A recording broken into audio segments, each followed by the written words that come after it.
성도 여러분 안녕하세요. 2020년 12월 21일 월요일 큐티 방송입니다. 이번 주는 성탄이 있는 주간이죠. 몇 해 전에 한 인터넷 사이트에서 성탄절에 가장 먼저 생각나는 것에 대한 설문조사를 했는데요. 3위가 크리스마스 캐롤, 2위는 크리스마스 장식이었다고 합니다. 그러면 대망의 1위는 무엇이었을까요? 1위는 낭만적이게도 화이트 크리스마스라고 하네요. 안타깝게도 예수님은 순위권 밖에 있었다고 합니다. 여러분은 성탄절에 무엇을 제일 먼저 떠올리십니까?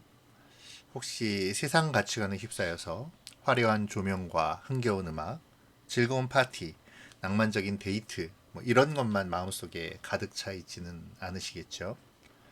성탄의 계절에 정작 성탄의 주인공이 없는 황량한 성탄절이 되지 않았으면 좋겠습니다. 코로나로 더욱 쓸쓸한 이 계절에 주님이 오심으로 인한 감사와 소망과 기쁨으로 가득 찬 이 한 주간이 되시기를 바랍니다. 기도로 하나님께 나아가겠습니다. 하나님 감사합니다. 성탄의 계절을 허락해 주셔서 하나님의 우리를 향하신 크고도 깊은 사랑을 다시 생각하게 하시고 또 구원의 기쁨을 누리게 하시니 감사를 드립니다. 하나님, 이 성탄의 계절에 세상의 즐거움을 따르기보다 주님의 오심의 의미를 생각하면서 하나님께 예배하는 예배자의 삶과 또 구원받은 복된 삶을 더욱 생각하는 한 주간이 되게 하여 주시옵소서. 오늘도 주의 말씀을 묵상하며 주의 말씀 앞에 나아갑니다. 말씀이 주는 깨달음과 위로와 또 힘을 얻게 하여 주시옵소서. 감사를 드리며 예수님의 이름으로 기도드립니다. 아멘. 오늘 묵상할 말씀은 데살로니가 후서 1장 1절부터 12절까지의 말씀입니다. 우리 함께 읽도록 하겠습니다. 바울과 실로아노와 디모데는 하나님 우리 아버지와 주 예수 그리스도 안에 있는 데살로니가인의 교회에 편지하노니 하나님 아버지와 주 예수 그리스도로부터 은혜와 평강이 너희에게 있을지어다. 형제들아, 우리가 너희를 위하여 항상 하나님께 감사할지니 이것이 당연함은 너희의 믿음이 더욱 자라고 너희가 다 각기 서로 사랑함이 풍성함이니 그러므로 너희가 견디고 있는 모든 박해와 환난 중에서 너희 인내와 믿음으로 말미암아 하나님의 여러 교회에서 우리가 친히 자랑하노라. 이는 하나님의 공의로운 심판의 표요 너희로 하여금 하나님의 나라에 합당한 자로 여김을 받게 하려 함이니 그 나라를 위하여 너희가 또한 고난을 받느니라. 너희로 환난을 받게 하는 자들에게는 환난으로 갚으시고 환난을 받는 너희에게는 우리와 함께 안식으로 갚으시는 것이 하나님의 공이시니 주 예수께서 자기의 능력의 천사들과 함께 하늘로부터 불꽃 가운데에 나타나실 때에 하나님을 모르는 자들과 우리 주 예수 그리스도의 복음에 복종하지 않는 자들에게 형벌을 내리시리니 이런 자들은 주의 얼굴과 그의 힘의 영광을 떠나 영원한 멸망의 형벌을 받으리로다. 그날에 그가 강림하사 그의 성도들에게서 영광을 받으시고 모든 믿는 자들에게서 놀랍게 여김을 얻으시리니 이는 우리의 증거가 너희에게 믿어졌음이라. 이러므로 우리도 항상 너희를 위하여 기도함은 우리 하나님이 너희를 그 부르심에 합당한 자로 여기시고 모든 선을 기뻐함과 믿음의 역사를 능력으로 이루게 하시고 우리 하나님과 주 예수 그리스도의 은혜대로 우리 주 예수의 이름이 너희 가운데서 영광을 받으시고 너희도 그 안에서 영광을 받게 하려 함이라. 아멘. 오늘부터 4일간 데살로니가 후서를 묵상합니다. 데살로니가 후서는 10월에 우리가 묵상했던 데살로니가 전서에 이은 데살로니가 교회를 향한 바울의 두 번째 편지인데요. 데살로니가 전서에서 바울은 데살로니가 교회의 믿음과 소망과 사랑을 칭찬하면서 주님의 재림을 소망과 기쁨으로 삼을 것을 권면하였었습니다. 그런데 바울이 데살로니가 교회에 편지를 전달한 이후에 다시 들려오는 소식 중에는 데살로니가 교인들이 외부로부터의 박해와 환란에 대해서 굳건한 믿음을 지키고 있으나 그 박해와 환란은 더욱 심해졌고 여기에 종말과 재림에 대해 잘못 생각해서 불법을 전하는 자가 생겨나고 또 그에 따른 두려움과 염려 속에서 현실 도피와 게으름에 빠진 자들이 생기는 등 교회가 무질서의 상태에 빠질 위험이 있다라는 소식이었습니다. 그래서 바울은 곧 두 번째 편지를 보내는데요. 이 편지를 통해 환난을 당하는 성도들을 격려하고 또 한편으로는 종말과 그리스도의 재림에 대한 그릇된 신앙으로 인해서 흔들리고 게으른 생활에 빠져드는 성도들이 없도록 권면합니다. 자세한 개요는 여러분 가지고 있는 큐티인 20페이지의 묵상 가이드를 좀 살펴보시면 좋을 듯 하고요. 또 제가 홈페이지에 데살로니가 후서 개요 동영상을 좀 올려와 볼 텐데요. 그 동영상을 참조하시면 좋을 것 같습니다.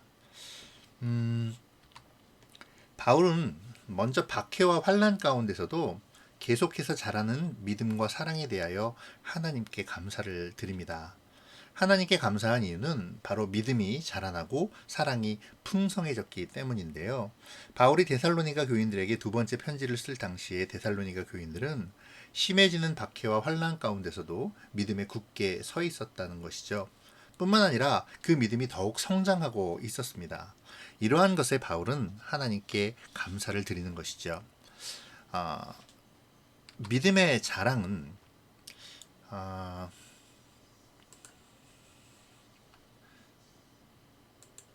하나님과의 관계뿐 아니라 이웃과의 관계도 풍성해짐을 말합니다.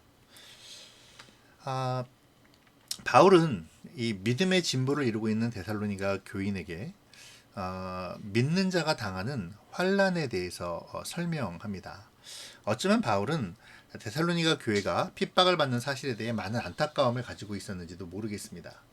실제로 바울 자신이 핍박을 경험했고 또 핍박을 행했던 기억이 있기에 아마 더 그러했을 것 같습니다.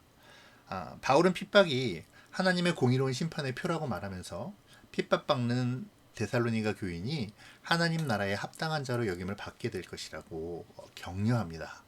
이를 통해서 바울은 또 핍박을 한 자들이 하나님의 심판을 받을 것이며 또 환난이 성도들을 장차 하나님 나라에 합당한 자로 여기심을 얻게 하려는 하나님의 섭리 가운데 있다는 것을 알려주고 있지요. 믿음 때문에 고난을 당하는 것은 안타까운 일입니다. 그러나 성도가 믿음 가운데 만나는 그 어떤 환난이나 위기나 고난도 하나님의 무관심 때문이 아니라는 사실을 우리는 바울의 이 말씀을 통해 기억해야 합니다. 하나님의 사랑이 부족해서 다니엘의 세 친구가 풀무불에 들어간 것이 아니며 또 다니엘이 사자굴에 들어간 것이 아니지 않습니까? 욥이 고난을 받은 것이 하나님의 무관심 때문이 아니라는 것이죠. 환난에도 반드시 하나님의 섭리가 있습니다. 고난 속에서 믿음이 자라고 사랑이 풍성해지고 하나님의 나라에 합당한 자가 되어진다는 것이죠. 주의 이름으로 고난을 당하고 있다면 그것은 내가 구원받은 하나님의 백성이라는 사실에 대한 증명서임을 기억하면 좋겠습니다. 그러나 또 한편으로 생각해 봐야 할 것도 있죠. 내가 당하는 환난이 주님을 위한 것인지 아니면 나의 정욕과 나의 욕망에 의한 것인지에 대한 구분이 필요하다는 것입니다. 우리가 당하는 환난이나 핍박이 신앙을 지키기 위해 노력하다가 당하는 불이익인지 아니면 스스로 주님을 떠나 주님의 뜻이 아닌 나의 뜻대로 나의 이익을 쫓아 살다가 예수의 복음에 복종하지 않는 자로서 받는 형벌인지를 구분해야 한다는 말이죠. 아버지를 속인 야곱은 그 때문에 20년 동안 자기보다 더한 사기꾼이었던 외삼촌 라반의 집에서 속임을 당해야만 했습니다. 그것이 하나님에 대한 믿음을 지키다가 화를 당한 것은 아니죠. 물론 그것마저도 하나님은 섭리 가운데 야곱을 연단시키는 방편으로 삼으셨지만 말입니다. 그 외에도 성경에서 자신의 죄와 불순종으로 말미암아 화를 당하고 심지어 죽음에까지 이르는 사람들의 모습을 우리가 얼마나 많이 바라봅니까? 우리의 환난이 하나님의 섭리 가운데 있지만 하나님의 뜻 안에 거함으로 하나님께서 인정해 주셔서 결과적으로 은혜를 입는 그러한 믿음의 자리였으면 좋겠습니다. 사실 데살로니가 교회와 같이 세워진 지 얼마 되지 않은 교회가 환난을 견디는 것은 그리 쉽지 않았을 것입니다.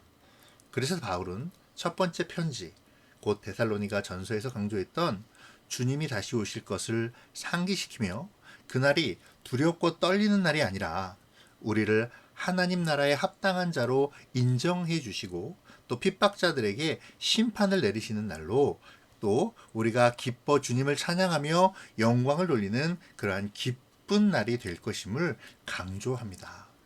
그러면서 그날을 위해 부르심에 합당한 자가 되도록 모든 선과 믿음의 역사를 하나님의 능력으로 말미암아 이루게 해달라고 그렇게 주 예수의 이름이 성도를 통해 영광을 받으실 것과 영광을 돌리는 모든 성도들이 그 영광에 참여하게 되도록 기도합니다.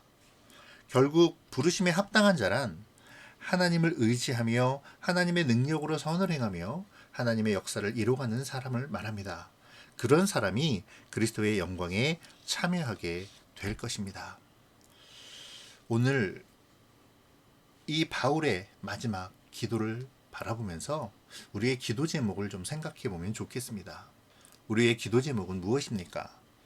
데살로니가 교인을 향한 바울의 간절한 기도처럼 우리와 우리 교회 공동체가 하나님의 뜻에 합당하게 변화되어가는 성도의 삶을 통해서 예수님께서 영광을 받으시고 우리 또한 그 영광에 참여하는 진정한 기쁨을 누리는 것, 이것이 우리의 기도의 제목이 되었으면 좋겠습니다. 자, 이제 말씀을 정리하며 묵상의 시간을 가져보도록 하겠습니다. 오늘 말씀에서 바울은 믿음이 자라나고 풍성한 사랑을 나누는 데살로니가 교회 성도들로 인하여 감사했습니다. 이 바울의 감사를 생각하면서 또 데살로니가 교회의 어떤 신앙의 자람과 사랑의 풍성함을 바라보면서 믿음의 자라남을 묵상해 보면 좋겠습니다. 나는 믿음의 자라남이 있습니까? 하나님에게 대하여 또 사람에게 대하여 나의 사랑의 풍성함은 무엇입니까? 신앙의 성숙은 하나님과의 관계뿐 아니라 공동체 안에서의 풍성한 사랑의 관계를 통해서 자라남에 대해서 생각해 보면 좋겠습니다. 두 번째로 바울은 환난이 하나님의 공의의 표이자 하나님 나라에 합당한 자로 여김의 증거라고 말합니다. 모든 환난과 핍박은 하나님의 섭리 안에 있죠.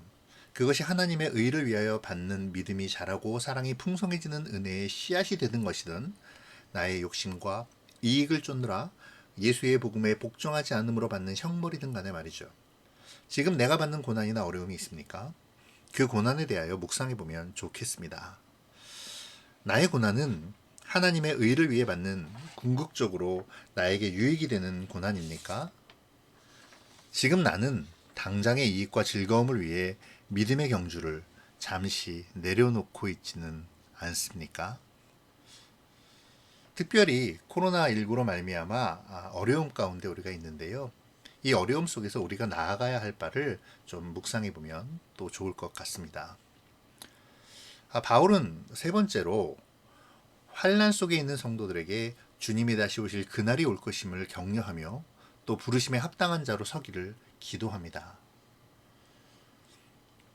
바울은 환난 속에 있는 성도들에게 주님이 다시 오실 그날을 소망하며 이 환난과 핍박을 이겨내기를 격려하고 또 그들을 위해 부르심에 합당한 자로 서도록 하나님이 능력을 주셔서 모든 선과 하나님의 역사로 인도해 주심으로 그들이 그날에 주님께 영광을 돌리며 그 영광에 참여하게 해달라고 기도합니다.